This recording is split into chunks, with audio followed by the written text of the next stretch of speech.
Paz do Senhor, meus queridos alunos, irmãos, amigos, como é que os senhores estão? Confesso que eu já estou com bastante saudade aí das nossas aulas presenciais, eu sempre vou ressaltar isso, porque é difícil às vezes a gente se comunicar de forma online. Então estou com bastante saudade dos irmãos, né? Os queridos amigos que concorrem aí para que a nossa aula seja uma bênção. Os irmãos sabem que por conta desse problema, o meu celular deu problema diretamente 2, 3 dias antes de ser declarada e ser decretado o coronavírus no estado de São Paulo. Então, eu fiquei sem celular, comprei um outro, só que até agora ele está aí nesse translado para casa. Olha o tanto de tempo já.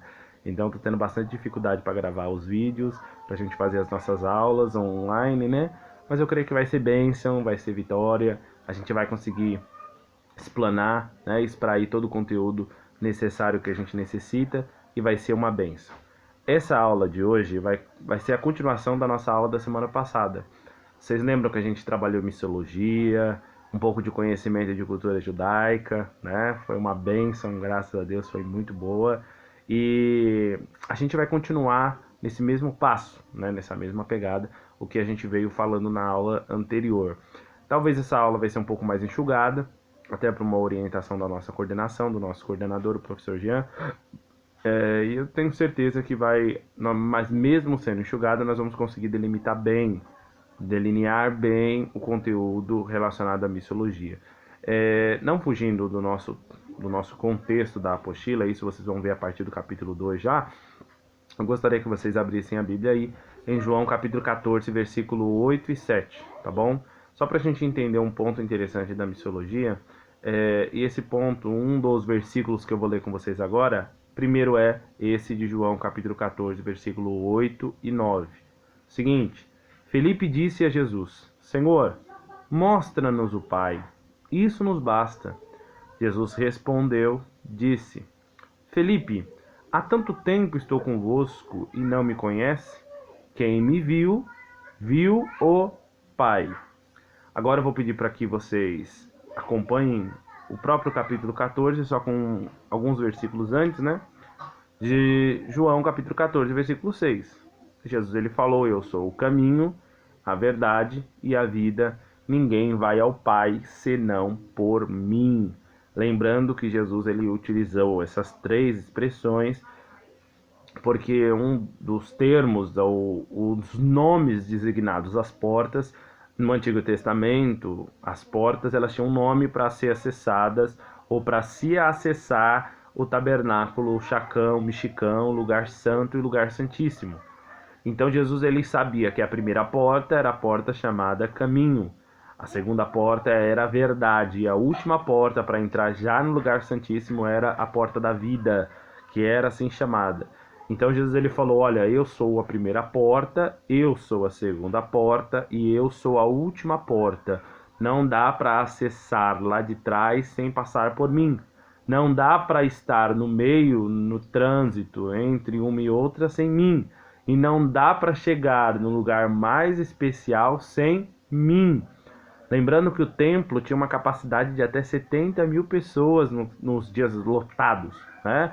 Em dias festivos, nas festas judaicas, que seja o Yom Kippur, que seja o Rosh Hashanah, que é uma festa mais nova, por óbvio, mas festas como Shavuot, a Pesha, Páscoa, festas dos tabernáculos, festas dos Pentecostes ou do Pentecoste. Jesus ele sabia a quantidade de pessoas que iam acessar o templo, Jesus sabia da divisão do templo, gentios, judias e judeus, homens a partir do Bar Mitzvah, a partir do batismo. Jesus ele tinha conhecimento total disso. Só que Jesus ele vai se apresentar aqui nesse texto já como o caminho da primeira porta, então ele é o início da igreja, ele é o caminho da igreja e ele é o acesso principal da igreja ao céu e à presença do Pai. Então vamos lá para o versículo que está no versículo 21 e versículo 22 de João capítulo 17, tá bom? Só para a gente entender a finalidade do envio do Filho para a nossa carne, tá bom? Que é a missão da encarnação do Cristo, que é restabelecer a paz e a comunhão e formar aí uma fraternidade, uma unidade, uma unicidade entre os homens, tá bom? E ele expressa em uma frase forte que é: o Pai, que todos sejam um. É uma máxima dele apresentar essa ideia. Esses 3 versículos que nós fizemos o apontamento aí, são versículos que identificam que a missão é baseada em Cristo, porque ele é o enviado do Pai.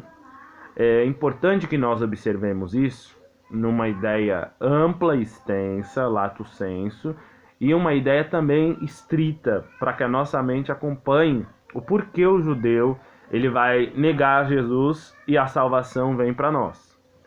E como é que a gente vai poder explicar isso para alguém que não é um cristão? Então, como é que eu falo de missiologia, como é que eu falo de missão para quem não entende o que é Jesus? Quem é Jesus? Porque a identidade de missiologia ela existe. Então, a partir do momento que nós entendamos que o pecado ingressa na humanidade, o pecado entra na humanidade e o mal não é uma força autônoma, não existe dualismo nem dualidade.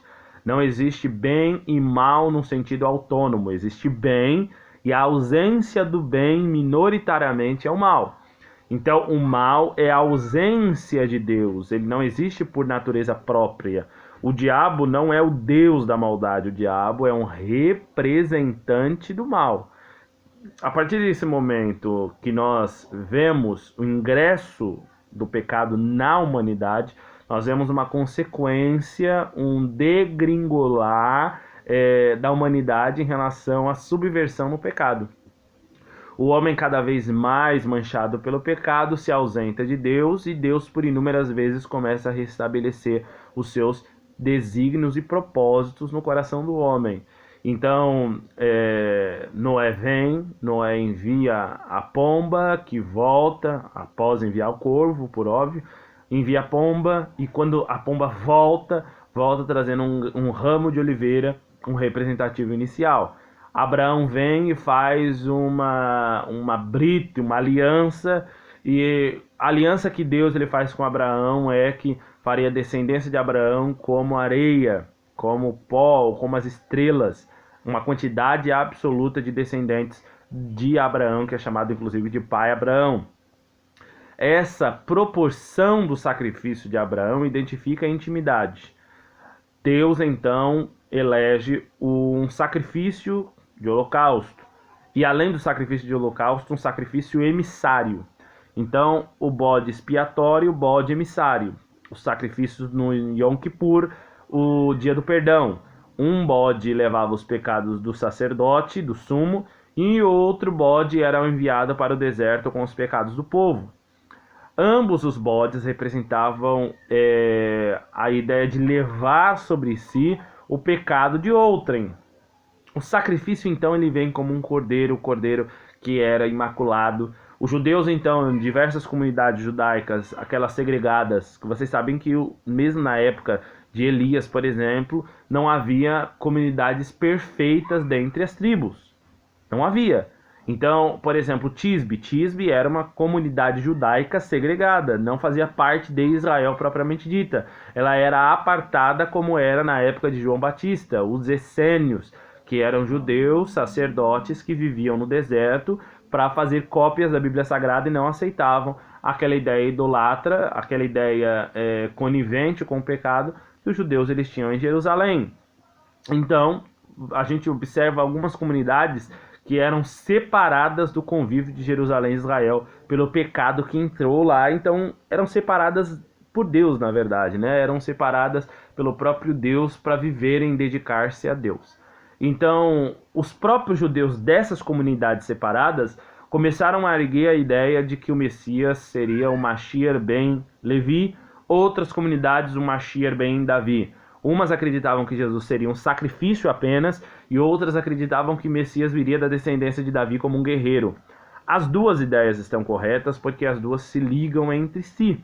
Jesus ele vem necessariamente como da tribo de Judá, perfeito, ele advém como da tribo de Judá, e ele vem pelo ius sanguinis mater. Jesus ele vem pelo sangue da mãe, na forma humana, Maria, e ele vem pela essência divina, por Deus, o Espírito Santo, Tselen, a sombra do Onipotente que cobre.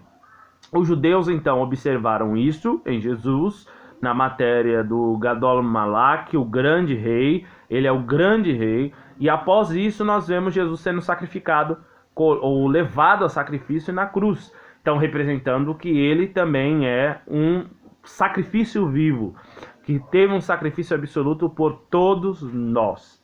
Então, duas bases que os judeus acreditavam, que nós também acreditamos, que advém então da ideia do porquê Jesus foi levado em sacrifício. Jesus então foi levado em sacrifício para que nós tivéssemos salvação. A palavra salvação identifica sotério, ou sozan, ou salvare. Salvação identifica restauração plena, identifica cura física e espiritual, significa reestruturação. Jesus ele trouxe salvação para aquilo que já havia se perdido. O homem ele entendeu que não dava mais para se chegar a Deus pelo pecado iminente, irrestrito, manchado que o homem estava. Então ele se chega até Deus através daquilo que é a verdadeira religião. A gente ouve muito, a gente vê muita gente falando sobre religião e tal, mas não sabe nem o que significa a palavra. Religião vem de religare. Religare é um elo, uma ligação entre uma coisa e outra. Jesus ele é o elo, Jesus ele é a ligação, Jesus é a verdadeira religião. Por quê? Porque Jesus ele ligou Deus de volta e os homens e Deus, porque os homens estavam longe de Deus, Deus criador, o Deus poderoso, o grande Olam, o eterno, tá? E a gente observa que quando Jesus ele fala sobre isso, ele traz essas proposições, essas ideias para que os judeus entendessem e para que a humanidade entendesse que ele é o sacrifício absoluto. A gente chega em João 3,16, porque Deus enviou o seu Filho por amor à humanidade. Deus amou o mundo de tal maneira que deu o seu Filho unigênito, o prototosco, a primazia de todas as coisas, que toda a criação é por ele, para ele, e Deus o enviou para que todo aquele que nele crê não pereça, mas tenha a vida eterna. Então, Jesus, ele é o enviado de Deus Pai para salvar a humanidade. Ele é o sacrifício de Deus Pai. Quando João ele fala no capítulo 1, João ele falou bem assim: eis aí o Cordeiro de Deus. É interessante essa frase porque é como se Deus estivesse entrando naquela fila judaica. Vamos explicar só esse ponto para a gente entender. Os judeus, eles tinham dias de sacrifício.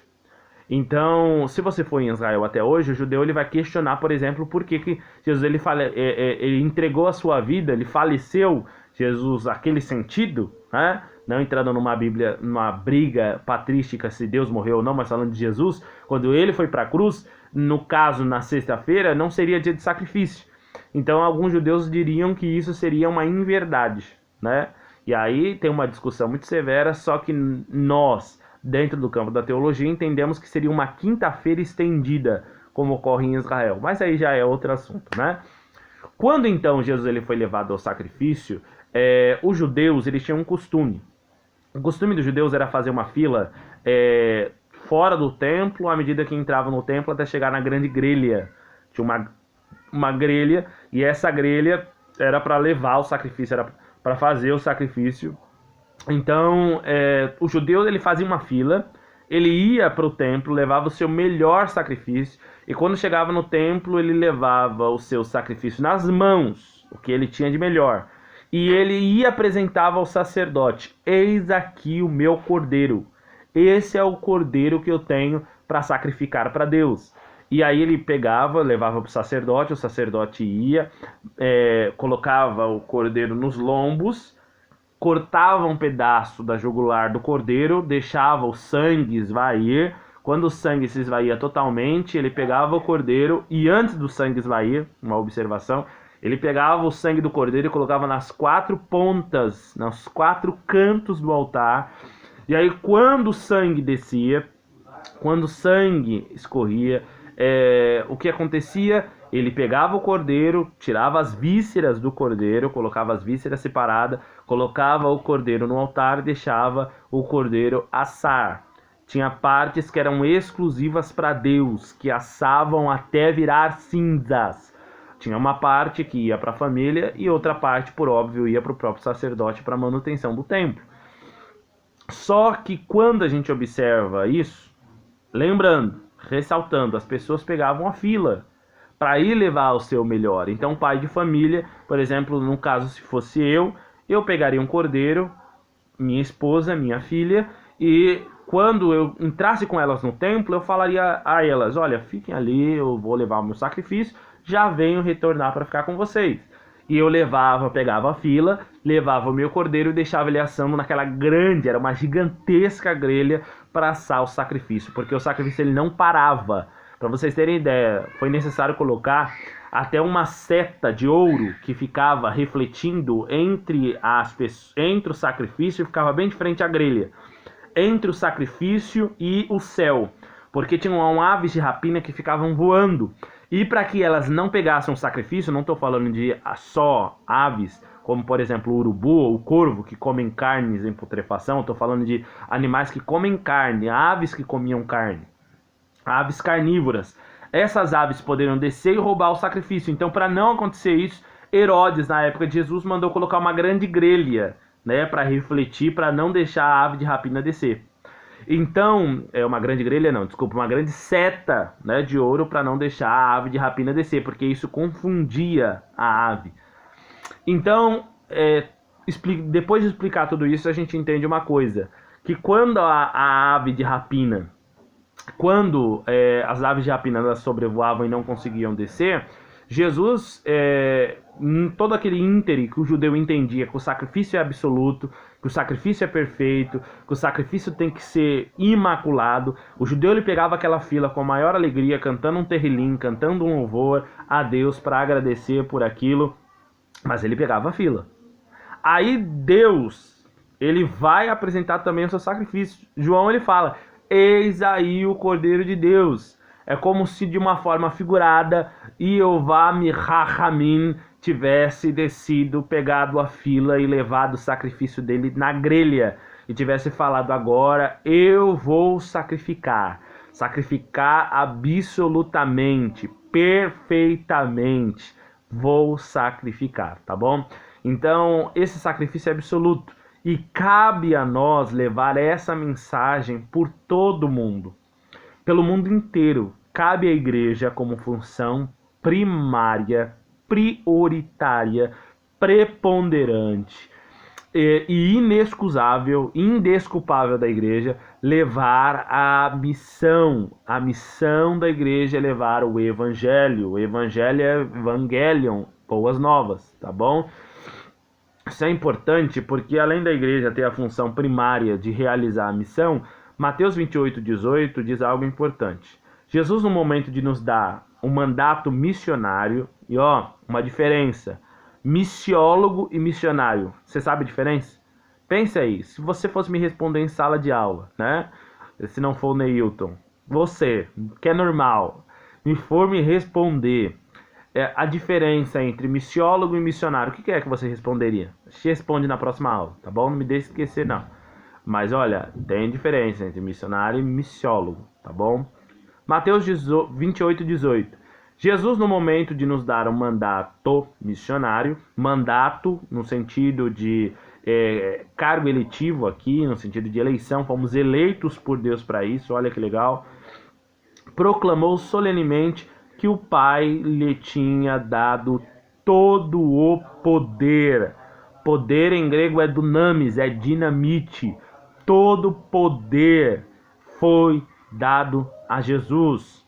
E é interessante que Jesus ele perpassa esse poder, porque ele falou lá em Lucas: eis que vos dou poder. Jesus emanou o poder à igreja para que a igreja obtivesse a forma, a propulsão de levar o evangelho a toda criatura, tá? Vamos continuar, isso é importante. Jesus ele é o nosso mediador, ele se encarnou e ele é fiel, ele é a testemunha fiel. Testemunha em grego significa aquela que morre pela causa. Jesus é a testemunha fiel. E o fato de ser testemunha fiel dá um indicativo interessante para a gente. Vocês sabem que eu sou advogado, no sentido jurídico da palavra.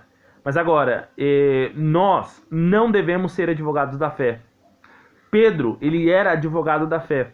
Se alguém falasse contra Jesus, eu não sei você, mas eu fico bravo. Se eu tô assim, às vezes se eu chego no restaurante, já aconteceu várias vezes comigo, eu chegar no restaurante, por exemplo, e a pessoa, eu acho que eu já até comentei isso alguma vez em aula, e a pessoa vê que eu tava de terno, domingo à noite, e começa a falar, porque crente é safado, porque crente é pilantra, porque crente é isso, pastor é aquilo, eu não gosto de crente, você vê um crente aqui eu bato, várias vezes já vi isso. E isso inclusive, isso é um crime, né? Um crime caracterizado, pode caracterizar ameaça nesse caso, no último caso que eu citei, mas isso por si só caracteriza injúria classificada ou qualificada pela perseguição religiosa, pela perseguição de crença, de credo, de dogma da igreja. Então, vejam que quando nós falamos sobre o fato de Jesus ser testemunha, ali eu entendo que nós não podemos ser advogados da fé. Porque o advogado da fé, ele às vezes briga, ele fica bravo, né, como Pedro ficava. A testemunha da fé é aquela que vive, deixa que Deus prove a sua palavra. A gente estudou uma coisa importante em Introdução à Bíblia, que é a autotutela. A Bíblia ela tem uma característica chamada autotutela. Significa que ela é autoexplicativa. A Bíblia ela é autodefensível. Significa que se eu não defender a Bíblia, não preciso me preocupar, porque a Bíblia se defende. A Bíblia tem resposta para tudo, ela não deixa fora suas respostas. Ela não existem questões na Bíblia que a Bíblia não consiga responder. Não existem verdades na Bíblia que a própria Bíblia não responda. Não existem pontos obscuros da Bíblia que não sejam perfeitamente explicados. Isso que é interessante. A Bíblia ela tem a autotutela, que é a autodefesa, a autoexplicação. A testemunha é aquela que morre pela causa. A gente tem que observar não no ponto de ser advogado causídico da palavra, porque a palavra se defende por si só. Nós temos que olhar no ponto de sermos testemunhas. Isso eu falo principalmente, prioritariamente, no campo da missiologia. Testemunhas, aqueles que vivem ao ponto de entregar a sua vida em prol da palavra, em prol do evangelho, tá bom? Como Jesus ele é o mediador entre Deus e os homens, a gente precisa levar uma palavra que seja de cunho instrutório, instruir as pessoas. Ele é o único caminho. Isso significa que Maria não é o caminho, José não é o caminho, São Francisco não é o caminho, Santo Antônio não é o caminho, São José não é o caminho. Jesus, ele é o único mediador entre Deus e os homens. Segundo, aquilo que está em 2 Coríntios, capítulo 8, versículo 9, que ele andou pelos caminhos da verdade, encarnação, para tornar os homens participantes, né? Isso de forma tanto os ricos como os pobres, tá? Ele trouxe então uma unidade perfeita. Jesus, ele é esse grande mediador. Por isso que quando nós falamos desse fato do mediador, ele faz ele é a ligação plena, perfeita entre Deus e os homens, porque os homens não conseguiriam se achegar a Deus, tá bom? Vamos lá, ó. O fato de evangelizar, as boas novas que eu falei aqui, só um ponto interessante da nossa apostila, e isso eu quero ressaltar com vocês, tá aqui, vamos lá. O centro da Bíblia, esse é o ponto que eu queria ressaltar com vocês, dentro da missiologia, o centro da Bíblia, se eu te perguntasse quem é ou qual é o ponto central da Bíblia? O ponto central da Bíblia é Cristo. O ponto-chave da Bíblia é Cristo e o seu Evangelho. A cruz, os judeus, lembra que eu falei no início da aula que quando o sacerdote ele pegava o cordeiro, ele cortava um pedaço da jugular da ovelha e ele colocava, ou do cordeiro, e ele pingava o sangue do cordeiro nos 4 pontos do altar. Então ele pegava o cordeiro quando o sangue estava pingando, ele colocava na primeira ponta, na segunda ponta, na terceira ponta e na quarta ponta. Na época de Jesus, o condenado, porque tinha dois crimes que poderia ser condenado. Roma, ela era superior a Israel. E Roma, ela condenava a morte, ela permitia a condenação de morte em dois casos. Crimes contra os coroas e crimes contra os impérios. Isso é, crime contra o rei, que é a coroa, e crime contra o império. E tem também um último caso, que é o crimes contra os religiori, que é o crime contra a religião, contra os deuses de Roma. Quando Jesus ele foi condenado, na época de Jesus havia cerca de 7 tipos de cruz. Então tinha várias cruzes. Tinha uma cruz em forma de X, tinha uma cruz em forma de T, tinha uma cruz em forma de T, que é a cruz que nós acreditamos. Tem uma cruz também, que ela é mais baixa, que é a cruz de figueira. Tinha aquela cruz parecendo com a cruz ariana, aquela de Hitler, do nazismo. Vários tipos de cruz. A Bíblia não fala qual era a cruz de Jesus. Não fala se era a cruz necessariamente de figueira, se era a cruz que tinha a forma de um T assim, se era assim, como nós acreditamos. Por que é que nós então entendemos que a cruz de Cristo era a cruz em T, um perfeito T? Porque a Bíblia fala que pregaram uma placa em cima da cabeça de Jesus, e essa placa, então, com alguns dizeres, foi então crucial para entender qual era o tipo de cruz ou qual foi a cruz de Jesus. Por que eu estou falando isso? Porque a cruz de Jesus ela foi perfeitamente conforme a profecia bíblica total. A cruz de Cristo ela tinha 4 cantos, 4, exatamente como era o ponto-chave do sacerdote de pingar o sangue do cordeiro para o sacrifício ser perfeito. O judeu ele tem essa ideia de perfeição. Por exemplo, o casamento.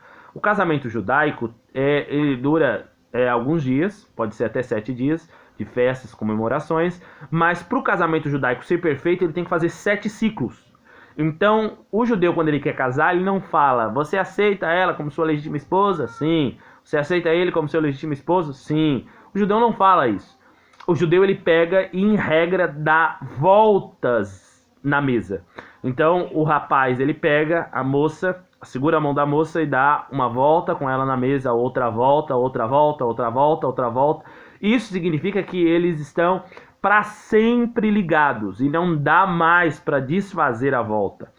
Sabe aquele ato de segurar as taças com as mãos invertidas que tem no casamento? Isso é um ato judaico.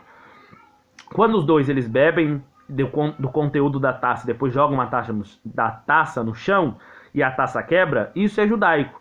O judeu acredita que quando a taça ela quebra, não dá mais para saber qual é a taça do noivo e qual é a taça da noiva, porque são ali a mesma coisa, não são mais diferentes. Então, quando Jesus ele derramou seu sacrifício na cruz com 4 pontas, ele queria representar que o sacrifício dele foi absoluto, irrevogável, irredutível e ilimitado. É perfeito, perfeito para sempre, tá bom? Então Jesus ele nos salvou, isso é importante nós destacarmos no campo da missologia, por um sacrifício perfeito, tá? A gente já vai iniciar a nossa próxima aula, só vou dar um pausa aqui, né, para você tomar uma água e a gente já voltar para a próxima aula, tá bom?